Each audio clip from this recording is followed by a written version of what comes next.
Damai sejahtera Allah yang melampaui segala akal, itulah yang memelihara hati dan pikiranmu di dalam Kristus Yesus Tuhan kita. Amin. Shalom Bapak Ibu Saudara-saudara yang diberkati oleh Tuhan Yesus Kristus. Kita bertemu kembali melalui firman Tuhan yang menjadi khotbah di minggu ke-19 setelah Trinitatis pada tanggal 6 Oktober tahun 2024 yang tertulis dalam 2 Timotius 4 ayat 1 sampai ayatnya yang kelima. Demikian pembacaan firman Tuhan, mari kita ikuti bersama-sama. Penuhilah panggilan pelayananmu di hadapan Allah dan Kristus Yesus yang akan menghakimi orang yang hidup dan yang mati. Aku berpesan dengan sungguh-sungguh kepadamu demi penyataannya dan demi kerajaannya. Beritakanlah firman. Siap sedialah baik atau tidak baik waktunya. Nyatakanlah apa yang salah. Tegurlah dan nasihatilah dengan segala kesabaran dan pengajaran. Karena akan datang waktunya orang tidak dapat lagi menerima ajaran yang sehat, tetapi mereka akan mengumpulkan guru-guru menurut kehendaknya untuk memuaskan keinginan telinganya. Mereka akan memalingkan telinganya dari kebenaran dan membukanya bagi dongeng. Tetapi kuasailah dirimu dalam segala hal, sabarlah menderita, lakukanlah pekerjaan pemberitaan Injil, dan tunaikanlah tugas pelayanan. Demikian pembacaan firman Tuhan. Saudara-saudara, pada hari ini tema yang disajikan kepada kita adalah siap sedia memberitakan firman. Kenapa tema ini ada kepada kita?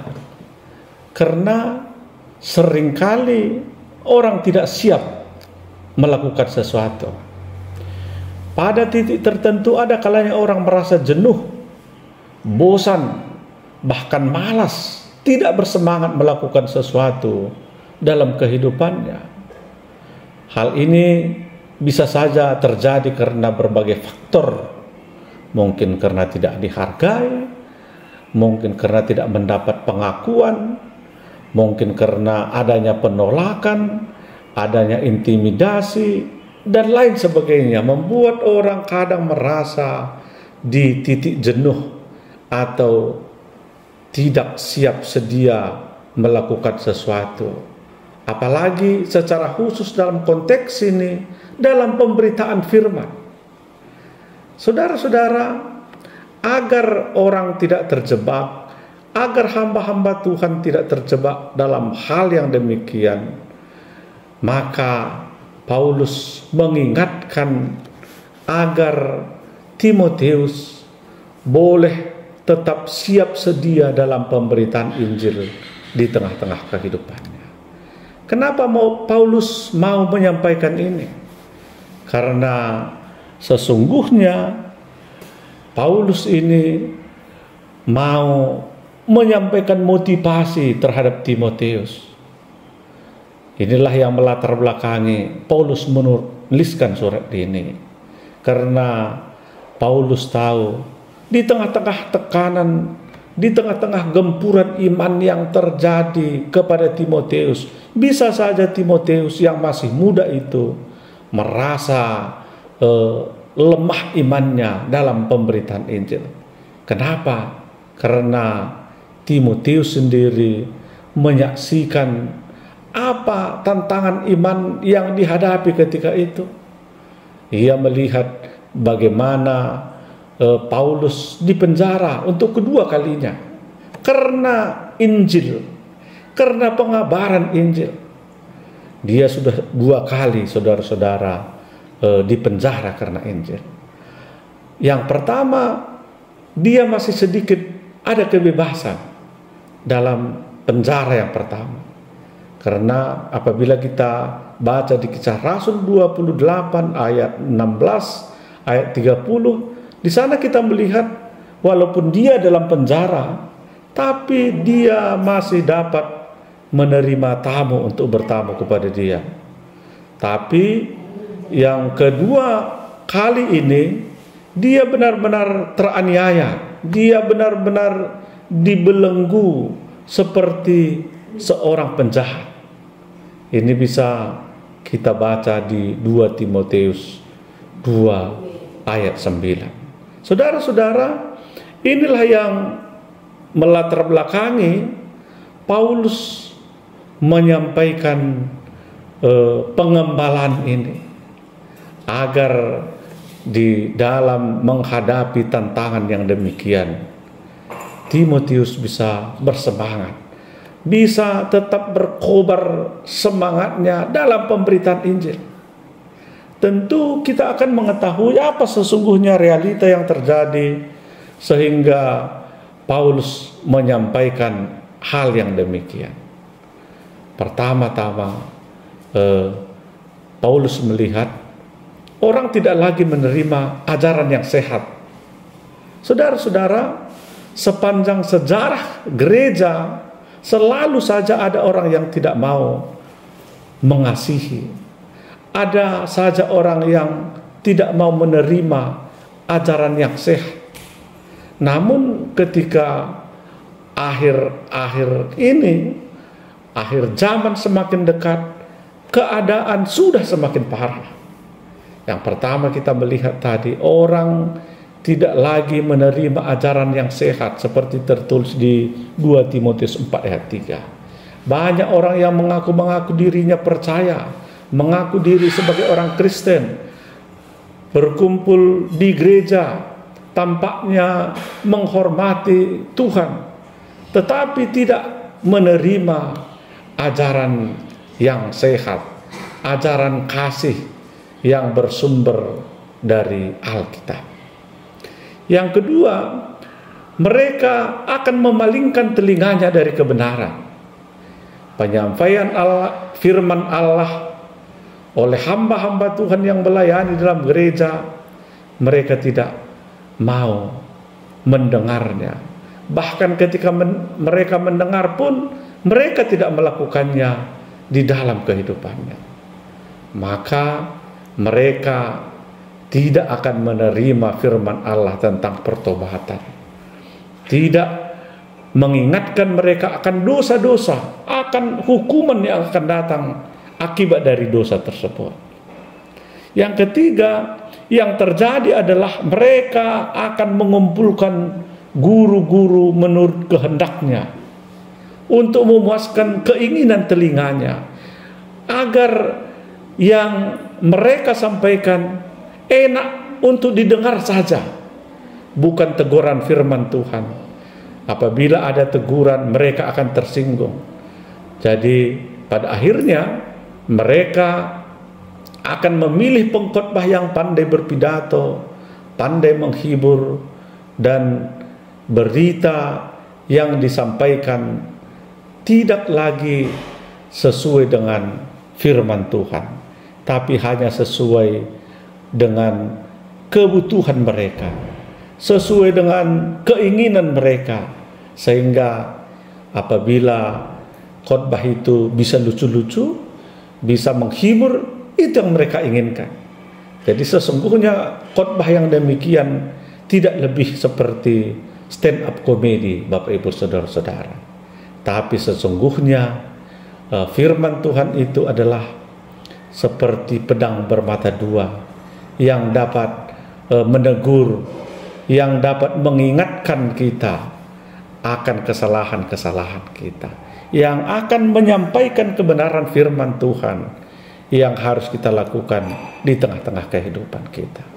Realita keempat yaitu Roh Kudus mengingatkan semua yang tetap setia kepada Allah dan tunduk kepada firman-Nya untuk menantikan penganiayaan dan penderitaan karena kebenaran. Selanjutnya mereka harus memisahkan diri dari kelompok-kelompok gereja dan lembaga-lembaga yang menyangkal kuasa Tuhan dalam keselamatan, yang menyampaikan pemberitaan Injil yang berkompromi. Artinya berkompromi terhadap dosa, berkompromi tentang hal-hal pelanggaran-pelanggaran, tapi ketika itu sesuai dengan kebutuhan mereka, mereka mengesampingkannya. Saudara-saudara, Paulus mengingatkan agar senantiasa mampu tetap siap sedia memberitakan Injil, menegur orang-orang yang sudah terjerumus kepada perilaku-perilaku yang demikian tadi. Saudara-saudara, berikutnya kita harus menguasai diri kita. Yang Paul sampaikan tadi, tetaplah kuasai dirimu dalam segala hal. Sabarlah menderita, lakukanlah pekerjaan pemberitaan Injil, dan tunaikanlah tugas pelayananmu. Dalam setiap kondisi, dalam setiap keadaan, setiap orang harus bisa menyampaikan kebenaran, menyampaikan tentang Injil di tengah-tengah kehidupannya. Saudara-saudara, penyampaian Injil, memberitakan firman, bukan harus melalui khotbah, bukan harus menjadi hamba Tuhan, tetapi sesungguhnya setiap kesaksian kita boleh menjadi pegangan kepada orang lain, boleh menjadi kesaksian kepada orang lain yang akan memotivasi, menguatkan, bahkan menggerakkan dia untuk mengenal kasih Tuhan. Ada sebuah ilustrasi kisah tentang pertobatan Thomas Huxley, yaitu seorang ilmuwan di Inggris pada tahun 1825 sampai 1895. Saudara-saudara, pada suatu hari Huxley bertanya kepada seorang Kristen yang taat, "Apakah artinya imanmu bagimu?" katanya begitu. Orang itu tahu, orang Kristen ini tahu bahwa Huxley adalah orang yang skeptis, sehingga dia diam sejenak. Kemudian dia menjawab, "Anda sangat berpendidikan dan Anda bisa menentang apapun yang saya katakan," katanya begitu. Dia ragu-ragu untuk bersaksi tentang imannya begitu. Akan tetapi Huxley terus mendesaknya untuk menjelaskan mengapa ia menjadi seorang Kristiani. Maka dengan tulus hati orang itu bercerita arti Yesus bagi dirinya. Huxley begitu sangat tersentuh. Ia tidak mampu mendebatnya. Ia berkata dengan sungguh dan tulus, "Saya kagum atas imanmu kepada Tuhan Yesus." Ada dua pelajaran yang dapat kita petik dari pengalaman di atas, saudara-saudara. Pertama, kita boleh saja menghargai pengetahuan, tetapi kita tahu bahwa pendidikan formal tidak seharusnya digunakan untuk menguji iman yang menyelamatkan dan mengubah kehidupan kita. Bisa kita baca nanti di Efesus 2 ayat 8 dan ayatnya yang ke-9. Hal yang kedua, seringkali kesaksian sederhana yang keluar dari lubuk hati itu lebih efektif dari penjelasan ilmiah, lebih efektif daripada penyampaian khotbah dan lain sebagainya. Kita mengingat ketika Rasul Paulus berdiri di hadapan Raja Agripa, ia bercerita tentang bagaimana Yesus mengubah hidupnya. Agripa sangat tersentuh mendengarnya. Nanti bisa kita baca di Kisah Rasul 26 ayat 28. Pesannya adalah jangan ragu-ragu menceritakan kepada sesama, kepada orang lain akan arti Yesus bagi diri kita secara pribadi. Jadi untuk bersaksi pada sesama, apa yang dapat Kristus lakukan, ceritakanlah Kristus dalam hidupmu kepada saudara-saudara kita.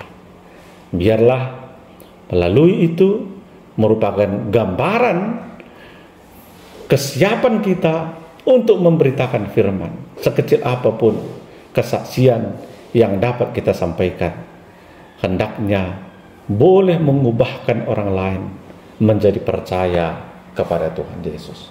Terpujilah Tuhan. Amin. Mari kita berdoa. Terima kasih Tuhan buat firman Tuhan yang kami dengarkan.